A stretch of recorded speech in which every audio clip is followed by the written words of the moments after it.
Qish mavsumida sizda qanday poyabzallar bo'lishi kerak? Keling ko'rib chiqamiz. Buni sizlarga o'zimning garderobimdan ko'rsatmoqchiman. Ipli botinkalar, xoh oq, xoh bejli, xoh qora. Umuman o'zingiz xohlagan rangingizda, garderobingizda qanaqa ustki kiyimlaringiz ko'p bo'lsa, shunaqa rangni tanlaganingiz yaxshi.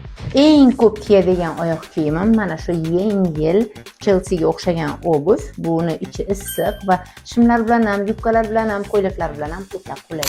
Albatta klassik stilda kiyinganligim uchun va bu yil shokolad rangi moda bo'lganligi uchun mana bunday qulay poshnali poyabzal bu shimlar va ko'ylaklar bilan elegantlik ko'rsatadi. Ham bordoviy kiyimlarim garderobimda juda ham ko'p, paltom ham bor hattoki, shuning uchun bordoviy rangi ham bor.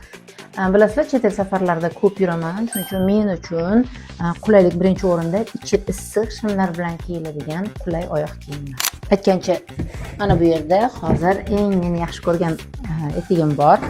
Bu etigimni olganimga 5 yildan oshgan bo'lsa kerak. Mana bu kechki tadbirlarga kiyiladigan, juda ham chiroyli turadigan, baland poshnali. To'g'ri, biroz noqulay, lekin kiyganimda shunaqa chiroyli turadi. Ozgina frantsuzskiy uzunlikdagi ko'ylaklar bilan ham juda ham chiroyli ko'rinadi.